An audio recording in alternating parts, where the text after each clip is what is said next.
Next sign पे आते हैं पाइसेस। पाइसेस के लिए ये यूं समझे साढ़े साथी का पीक है। अगर ये पाइसेस मून भी आपका बनता है, अगर आपका मून साइन भी पाइसेस है तो इसका मतलब आप पीक साढ़े साथी पर आ गए हैं। और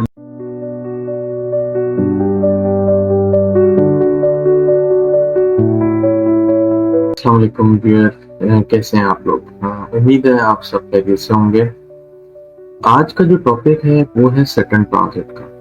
तो सैटर्न ट्रांजिट से पहले मैं आप लोगों का शुक्रिया अदा करना चाहता हूँ, क्योंकि आपने मेरी जो प्रीवियस वीडियो थी सोलर इक्लिप्स, उस पे बहुत मुझे सराहा है। एंड आई होप कि मैं इसी चीज को कंटिन्यू करूंगा और आने वाले दिनों में जो भी मेजर ट्रांजिट्स होंगी या मेजर इवेंट्स होने वाले होंगे उनके ऊपर वीडियो आपको एटलीस्ट वीकली बेसिस पे दिया करूंगा। तो इसलिए प्लीज अगर आप इस चैनल पे नए हैं तो सब्सक्राइब करें और वीडियो को अपने फ्रेंड्स एंड फैमिली के साथ शेयर करें।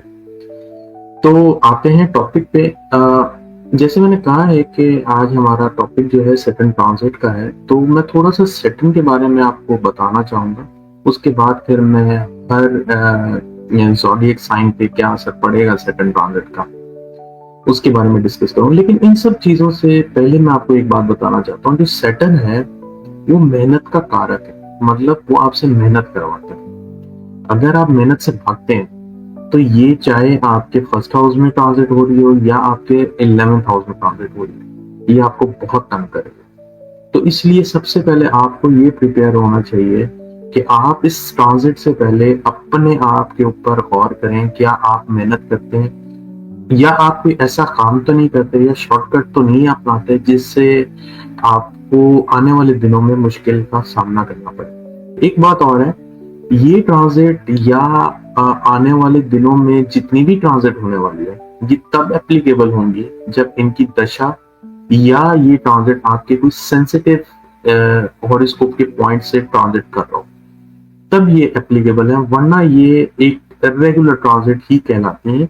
इससे कोई ऐसा खुदा ना खास्ता कयामत नहीं आने वाली जो लोग डराते हैं और लोग बोलते हैं कि बस अब तो सब खत्म होने वाला है। तो चलते हैं टॉपिक की तरफ।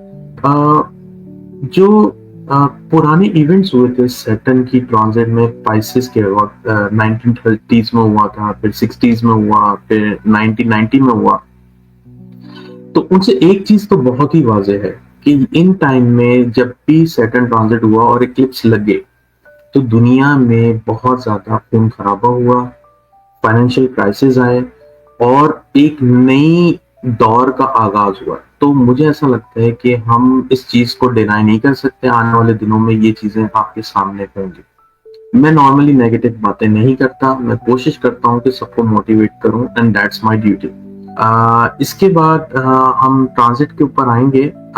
थोड़ी सी बात मैं सैटर्न की पाइसेस में आने की ऊपर करूंगा कि सैटर्न पाइसेस में जब ट्रांजिट करेगा तो मेजर इफेक्ट इस दफा ये होने वाला है कि Pisces as a watery sign, तो पानी से रिलेटेड आपको दुनिया में इश्यूज दिखने वाले हैं। पानी में जंगे भी हो सकती हैं, पानी के अंदर वायरस आ सकते हैं, पानी की कहीं कहीं पे बहुत बंदिश हो सकती है, बारिशें नहीं होंगी, और कहीं कहीं पे पानी की वजह से वॉर्स भी स्टार्ट हो सकते हैं। तो इस दफा जो मेन इश्यू होने वाला है ना, वो पानी से रिलेटेड होने वाला है। तो ये चीज आप ध्यान में रखिएगा। इसके अलावा दो चार पॉइंट और मैं बताना चाहता हूँ। सैटर्न जब पाइसेस में लास्ट टाइम आया था 1990s में, तो मुझे याद पड़ता है कि उस वक्त जो एक टनल का इशू चल रहा था फ्रांस और आई थिंक यूके का, ऐसे ही कुछ था, I am not sure exactly. तो वो टनल ओपन हुआ था जिसकी वजह से यूं समझे कि ये एक अच्छा इवेंट हुआ था यूरोप के कंट्रीज में। लेकिन इसके अलावा बोस्निया वगैरह में बहुत कत्लेआम हुआ था। और अगर मैं गलत नहीं हूं तो मुझे याद पड़ता है कि मैक्सिको में फाइनेंशियल क्राइसिस आए थे। तो ये थी 94-96 की मेजर इवेंट। इसके अलावा 1960 की अगर मैं बात करूं तो वियतनाम के अंदर जो है एक बहुत बड़ी जंग शुरू हुई थी जिसमें हजारों लोगों को मार दिया गया था, कत्ले गारत हुई थी। और इसके अलावा अमेरिका के अंदर भी लोगों ने जो है इक्वलिटी की बात करना शुरू कर दी थी। और मेरे ख्याल से अगर आप बैक और जाएं तो 1930s में जब ये इक्लिप्स के साथ पाइसेस में जब ये सैटर्न ट्रांजिट किया था, तो हिटलर बहुत स्ट्रांग हो गया था। तो ये कुछ मेजर इवेंट्स हुए हैं सैटर्न ट्रांजिट के पाइसेस में। तो मुझे ऐसे ही लगता है कि आने वाले दिनों में डेफिनेटली ऐसे ही कुछ हालात बनने वाले हैं। तो ये कोई सरप्राइजिंग फैक्ट नहीं होगा कि अगर दुनिया में एक और तरह का कोरोना के बाद तब्दीली आई है तो इसी तरह से रिलेटेड कोई और नई तब्दीली आ जाए।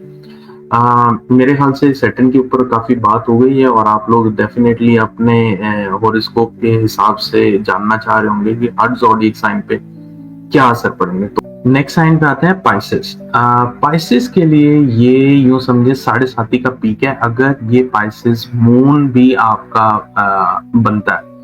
अगर आपका मून साइन भी पाइसेस है तो इसका मतलब आप पीक 7.5 पर आ गए हैं और ये आपके इश्यूज बहुत ज्यादा क्रिएट करेगा, specially related to your family matter, spouse के साथ पार्टनरशिप से को लेकर।